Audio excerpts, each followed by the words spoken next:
Bonsoir tout le monde, bienvenue surtout aussi à Michel.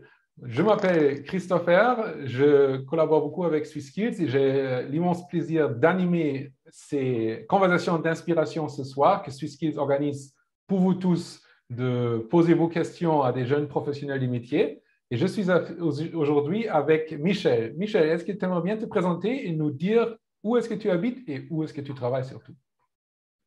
Alors bonsoir, moi c'est Michel Korn. Je suis carrossière peintre. J'habite à Froideville. Je travaille à Lausanne, à la carrosserie Viniguer. Et voilà. Voilà, super, merci, bienvenue, merci d'être avec nous ce soir. Et à tout le monde qui sont déjà connectés, alors vous êtes les bienvenus et vous pouvez poser vos questions dans le chat, dans la fonctionnalité des questions et réponses. Il faut juste cliquer sur ce petit symbole. Vous posez vos questions, moi je vais les voir en tant qu'animateur et je vais les relier à Michel qui va essayer de répondre. Donc ne vous gênez pas, posez même vos questions difficiles. J'ai l'impression que Michel est plus que capable de trouver une réponse intéressante et inspirante. Alors, le temps que vous prenez pour poser vos questions, je vais peut-être me permettre de poser déjà une première question pour ouvrir la conversation. Michel, est-ce que tu peux peut-être partager comment tu as trouvé ton métier? Alors, je cherchais un métier manuel en fait. C'était vraiment, j'avais pas d'idée précise. Je voulais vraiment un métier manuel et c'est un ami qui faisait ce métier et je l'ai juste appelé un soir. Je lui ai dit, écoute, est-ce que je pourrais venir dans ta carrosserie, faire un stage d'une semaine, essayer avec toi? Et j'ai tout de suite trouvé ça génial, toute la façon de faire que je connaissais pas du tout dans ce milieu de l'automobile. En fait, j'ai vraiment été parce que je le connaissais, c'est tout. Et tout de suite, ça m'a plu. J'ai cherché d'autres stages jusqu'à trouver ma place d'apprentissage. Ok, super. Et est-ce que ce métier, alors, t'a toujours fasciné dès le début? Dès le moment où je l'ai découvert, du coup, Oui. je savais pas du tout qu'est-ce que c'était avant.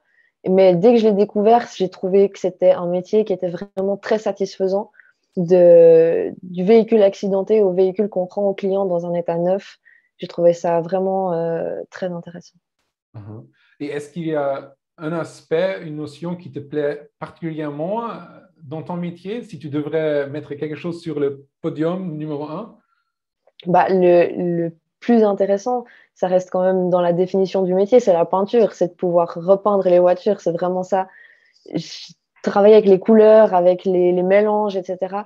C'est vraiment intéressant de pouvoir peindre les véhicules, c'est la meilleure partie, je trouve. Ok, donc la partie de couleur, peut-être aussi un peu de créativité Oui. jusqu'à un certain degré. Évidemment, si les clients ont une voiture verte, tu ne peux pas faire une voiture bleue, j'imagine, mais tout Non, de bien même. sûr, mais même dans tous les cas, ça reste très satisfaisant et moi, c'est ce que je préfère. Mhm.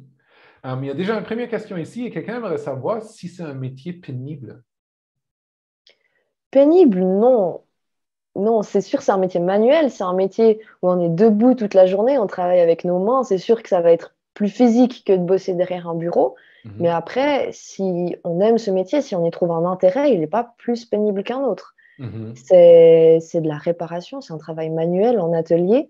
Mais c'est sûr que si on le fait parce qu'on en a envie, il n'y aura rien de pénible, ce métier.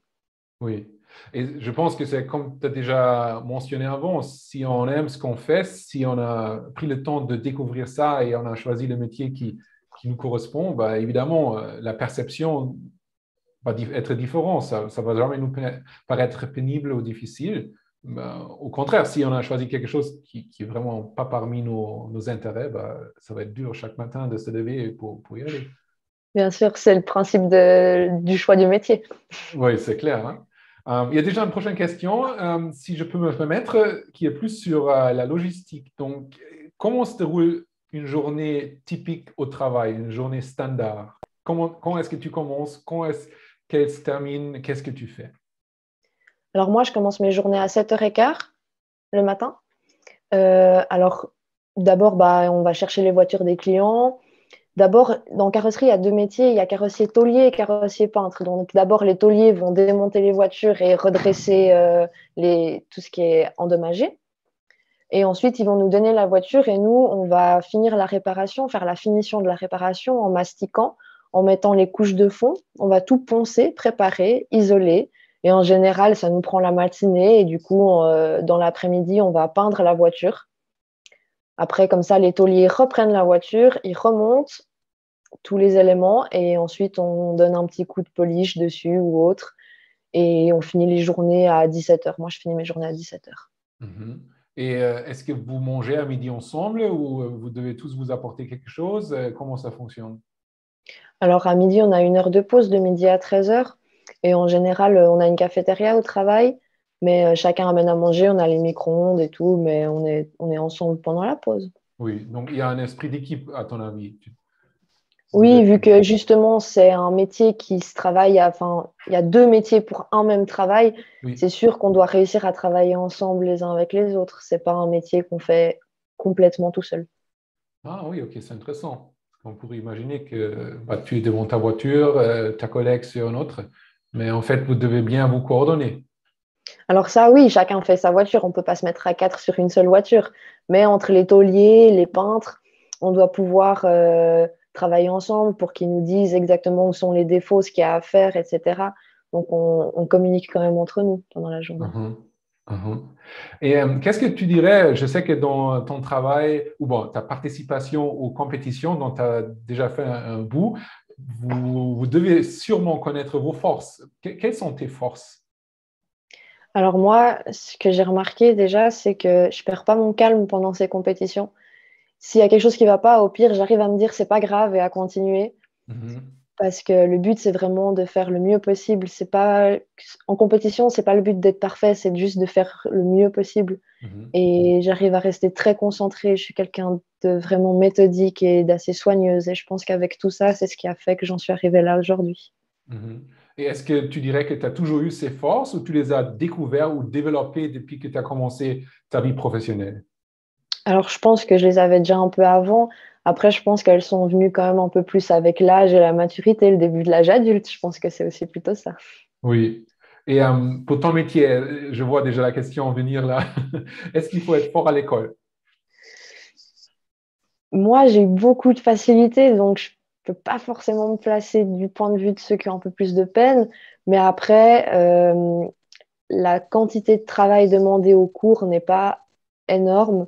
Donc, je pense que même les gens qui ont un peu de peine avec un tout petit peu de travail et juste s'investir un tout petit peu juste ce qu'il faut, c'est tout à fait faisable au niveau théorique, vraiment. Tu passes combien de temps à l'école ou jours par semaine en apprentissage? Alors, pendant l'apprentissage, c'est 1 jour de cours à l'école professionnelle, 1 jour de cours théorique, de 8h à 3h30, je crois, si Mhm. je ne dis pas de bêtises.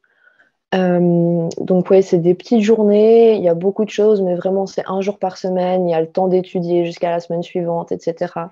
Les cours, c'est tout à fait faisable. OK. J'enchaîne avec la deuxième partie de la question que je lis aussi souvent. Est-ce qu'il faut être bien en maths et en allemand pour ton métier? Alors, il n'y a pas d'allemand, c'est la bonne nouvelle pour tout le monde. Ouais, pour nous, les romans, c'est Exactement. bonne Non, alors, nouvelle. il n'y a pas de langue, il y a un peu de français, enfin de culture générale en apprentissage, mais pour les personnes francophones, il n'y a aucun problème du coup. Il n'y a pas d'allemand, pas d'anglais. Et les maths, c'est le programme de maths en peinture, c'est un tout petit peu plus que ce qu'on fait à l'école obligatoire normalement. Donc, de nouveau, c'est si on écoute en cours, il n'y a vraiment rien de compliqué. Pour la peinture, la tôlerie, je sais que c'est plus difficile les maths, mais la peinture, ça va. Mhm. Eh bien, je pense que quelques-uns parmi les participants sont maintenant un peu soulagés. Je me rappelle que déjà, moi, je me rappelle encore mon temps à l'école, les maths n'étaient vraiment pas mon sujet préféré. Et puis voilà, donc bien, c'est une bonne nouvelle, je pense, pour plein des jeunes qui Oui. cherchent un apprentissage. Et est-ce qu'il y a beaucoup de femmes dans ton métier? Alors, de plus en plus, j'ai l'impression quand même. Après, je sais, il me semble qu'en Suisse allemande, il y a quand même plus de femmes qu'en Suisse romande, mais ça dépend. Il y a des années, en apprentissage, c'était possible qu'elles soient peut-être genre 6. Moi, à mon année, on n'était que 2 filles. Après, où je travaille, il y a 2 filles qui sont apprenties actuellement. Et ça m'est arrivé d'avoir des collègues femmes aussi, mais ça vient de plus en plus, vraiment, en peinture en tout cas.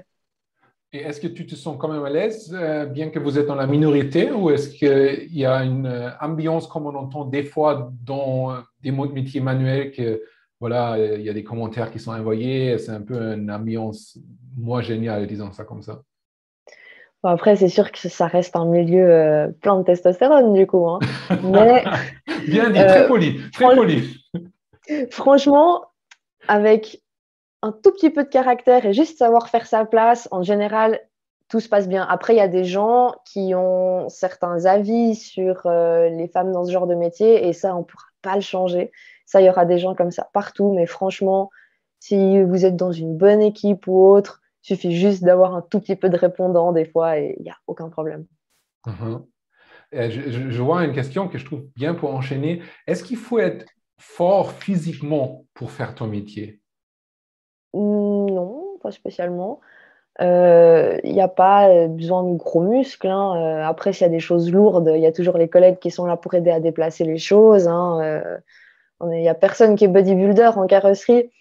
Donc, franchement, non. Après, voilà, il faut tenir une journée, comme je l'ai dit avant, une journée debout, à se déplacer, quand même, à faire un métier manuel, mais pas Mhm. besoin d'être sportif de haut niveau, non.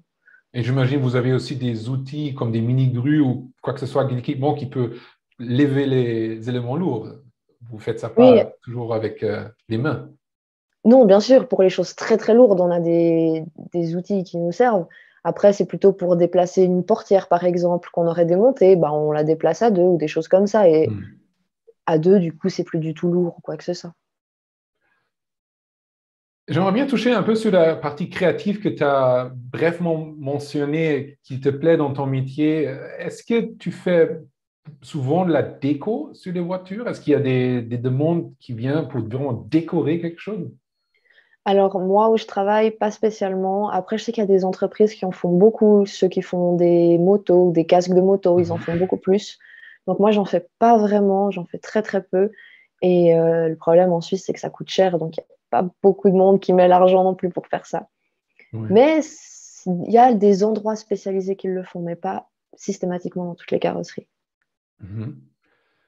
Euh, on a encore temps pour deux, trois questions. Une autre que j'aimerais partager, ou poser surtout parce que je l'entends souvent, c'est est-ce que tu as connu des difficultés pour vraiment trouver une place d'apprentissage? Alors moi, pas du tout, parce que j'ai tout de suite montré mon intérêt au patron. J'ai fait vraiment que quelques stages. Et puis, j'ai toujours été quelqu'un d'assez entreprenant. Donc, j'ai trouvé assez vite. Il y a beaucoup de places par année. Donc, pour tous les jeunes qui sont un minimum motivés, il faut foncer, montrer son intérêt et puis trouver une place assez facilement en général. Et qu'est-ce qu'on reçoit comme salaire en tant qu'apprenti? Alors, si ça n'a pas changé depuis que moi j'ai terminé, en première année, c'est 450, deuxième 600, troisième 800 et quatrième 1000. Parce que c'est un Mhm. apprentissage sur 4 ans, du coup. Ah, OK. Ah, c'est bien de le Oui, préciser, Michel, oui. c'est un Mhm. apprentissage sur 4 ans et du coup, c'est 450, 600, 800 et 1000. Mhm. OK. Qu'est-ce que tu dirais est ton plus grand succès professionnellement? Bah, c'est d'être où j'en suis actuellement, c'est d'avoir gagné les championnats suisses en novembre l'année passée et puis maintenant d'avoir réussi à intégrer l'équipe suisse pour représenter mon métier et mon pays au championnat du monde à Shanghai l'année prochaine, très clairement. Ouais. Ouais, tu le dis avec une voix calme, mais il faut quand même souligner l'importance et la grandeur de cette réussite. Parce que Michel va justement, si vous l'avez bien entendu, à Shanghai pour représenter la Suisse dans l'équipe nationale, dans les championnats. C'est quand même quelque chose d'extraordinaire. Et, je te souhaite plein courage pour Merci. trouver un peu le virage pour conclure et arriver à la question finale. J'aimerais juste rementionner que ce petit entretien est enregistré et sera mis sur la plateforme de SwissSkills Connect pour tout le monde qui n'a peut-être pas pu nous joindre ce soir. Comme ça, vous avez les jolies réponses et explications de Michel, encore une fois, à regarder et partager. Et moi, je dis déjà merci beaucoup pour ton temps, Michel, et j'aimerais bien te laisser le dernier mot pour partager quelque chose, un conseil, quelque chose que tu aimerais bien donner aux gens, aux jeunes qui nous écoutent aujourd'hui pour leur avenir. Bah alors franchement, pour tous les jeunes qui cherchent un métier, qui sont passionnés d'automobile, c'est vraiment, moi je vous conseille d'aller au moins essayer la carrosserie. C'est un monde qui est vachement diversifié. Il y a beaucoup de choses à faire. L'automobile, ça évolue beaucoup. Donc, j'espère que j'ai pu vous aider un peu si vous aviez eu des questions. Et dans tous les cas, je suis très heureuse d'avoir pu partager ça avec vous ce soir. Merci beaucoup. Merci beaucoup. Bon courage aussi pour ton avenir et le concours. Merci. Merci d'avoir pris le temps et une excellente soirée, Michel, et à vous tous aussi. Merci, bonne soirée. Au revoir, bonne soirée.